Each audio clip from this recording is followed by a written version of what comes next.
and thousands of writers out there who have in fact spent thousands of dollars on a writing course who have never finished a book. I work in testing actually, and there's kind of two types of tests. There's your summative test, like your SATs or whatever, and there's your formative tests. And formative tests are so important. The truth is, and some people will not tell you this, so it's 2025 and you want to write a book or improve your writing craft or become a better storyteller. And how are you going to do that? Well, a lot of you will be looking into writing courses, webinars, masterclasses, seminars. I'm going to kind of all ball those up into the same thing. There's also some of you who will be looking towards developmental editors or book coaches, and we're going to touch on that towards the end of this video. And I want to talk today about, is a writing course for you? Do you need a writing course in order to become a better writer? What are the criteria you should be looking for in a good writing course? And then we're going to talk about writing courses versus writing feedback providers, because those are different things. So we have a 3-part video. Let's get into it. Writer education is an industry. And what I mean by that is it's very important as we go into these conversations to acknowledge that there are lots of people who are making a living off of teaching writers like us how to improve, how to become a better writer. And honestly, so I think it's very interesting to have this conversation about what value writing courses can provide, because all of these things, regardless of what you're looking at, whether it's a coach, a course, an editor, whatever, they're very expensive. They cost a lot of money. And so it's a big investment for most of us to choose where to invest our writing. And so it's important we're doing it in the right spot.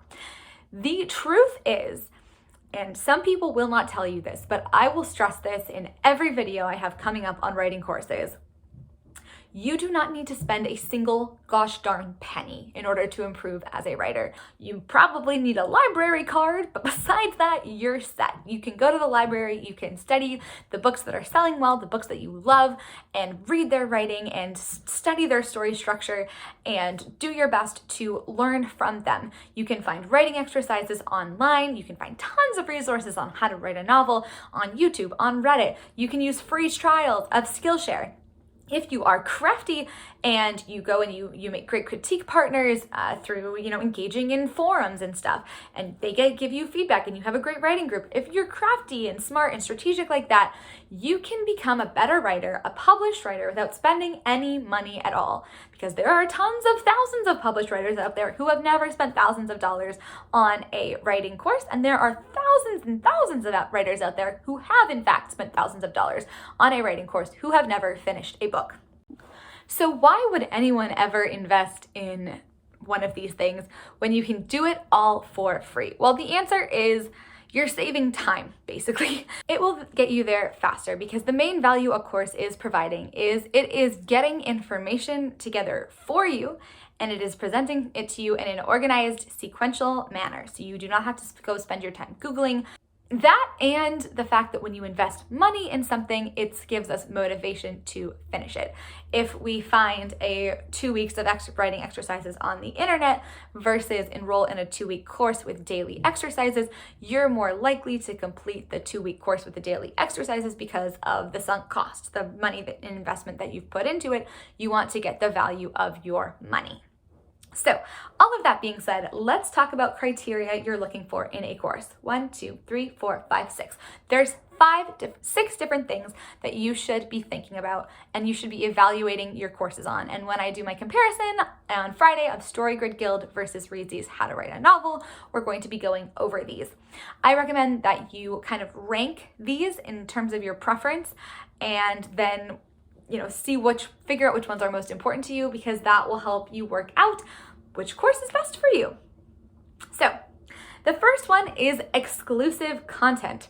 Yes, I know I just said that it's content you will do a course because at minimum it is content that you can find elsewhere that is organized for you. But some courses do have content that is exclusive and very different to what you'll see elsewhere. For example, CC Lyra's masterclasses I find are amazing because she is coming up with a lot of the definitions that she's using and the concepts. She is doing her own research into books, pulling out tons of examples, and going through it with you. And she has an approach that I think is very unique and I haven't seen elsewhere. It's not your normal show don't tell or your save the cat, if that makes sense. So you're trying to find out how different is this content to what you can find elsewhere. Are you looking for content that really is deeper, in depth, a different way, a new way of approaching things?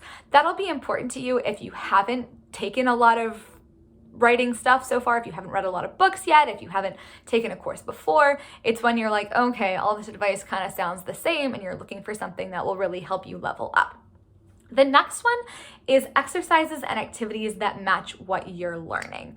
So some courses will have these exercises and activities for you, assignments, if you will, that are there for reinforcement. Now that is super important and it can be very helpful to apply what you're learning. Just like really great craft books will have exercises at the end of each chapter, or an existing associated workbook that I never do. I never do them. I feel really bad about it, but I never do those exercises. Except for Story Genius, actually. I did those. Maybe that says something. Anyways, so those exercises and activities, not every course will have them, but if it's important to you to have these, which may or may not be relevant to a work in progress, they might just be writing exercises, that's something to look for. Are they giving you practical things to do to practice? And we'll talk about this more later, are they giving you feedback and a chance to kind of check your work? Number 3 is access to experts for question and answer. So is it a synchronous course where you're going to be able to have contact with the instructors? Is it a big course? Is it a small course? How much FaceTime are you going to have with these experts, and who are these experts? That's another criteria to consider. A lot of these courses will have like a live webinar Q&A or a Q&A session at the end, and that's great. Is there a chance to talk to the instructor and have them get to know you kind of one-on-one, or is it kind of asynchronous and it's just there on Skillshare and maybe you can leave a comment? But being able to explore the material in more depth and get clarity on the areas you're confused and to potentially have a connection with an expert might be super important to you. Number 4 is community of other learners. How important is a community of other writers to you? A lot of these courses, again, will have Slack channels or members areas where you can dive in and talk to people in forums, basically. Find critique partners, for example, post bits on people's work. God knows there's like a million Discord channels for writers out there. I hate Discord. I would not pay to be on a Discord channel. I find it so overwhelming. I do not like it. But yeah. That might be important to you. Maybe you're having a hard time finding critique partners, so a program, a course that would pair you up with someone would be huge. Something to consider. The next one is accountability. This is a reason I think a lot of people end up taking courses at all, is because of the accountability it gives you. It goes back into that, like, I've invested my money in it, I'm here in this, I've made a commitment, and now I have to finish it. So if you're having a really hard time finishing a novel on your own and finding that intrinsic motivation, the course could help you with that accountability. Now, I think that in certain cases, some courses will have more of this than others. Certain courses will have word count trackers and you'll all be finishing or a certain number of words, or you'll be expected to submit a certain number of words by a certain time, which forces deadlines on you, which is great. And some will be, less of that. So if you have accountability towards a specific goal, like finishing a short story or a novel, check and see that there's actually accountability in that course for that thing. And number 6 is feedback. Does the course offer feedback? Now, this is a big one because it is my opinion that I would be very skeptical to spend a lot of money on a course where I'm not getting feedback, not just from my peers, but from an instructor or the expert who is giving the course, or an industry professional, someone who I acknowledge as maybe knowing a little bit more than I do,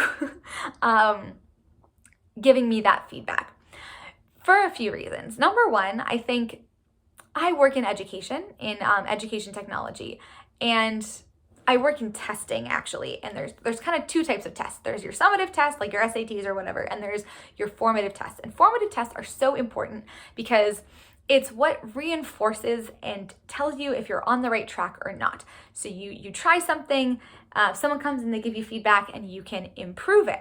And that's the best way. Studies have shown that that is the best way to learn. Sitting there and highlighting the textbook or doing math questions and never knowing if you're getting the right answer, like that is unhelpful because you could be doing the completely wrong algorithm.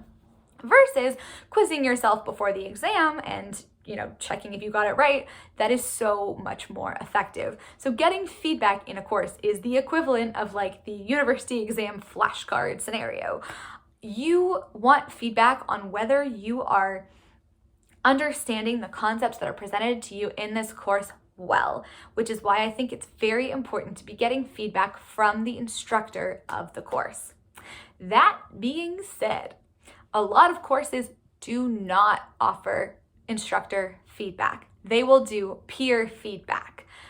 And when you get to a course like that, if you are very, very early in your writing career, it's something to consider.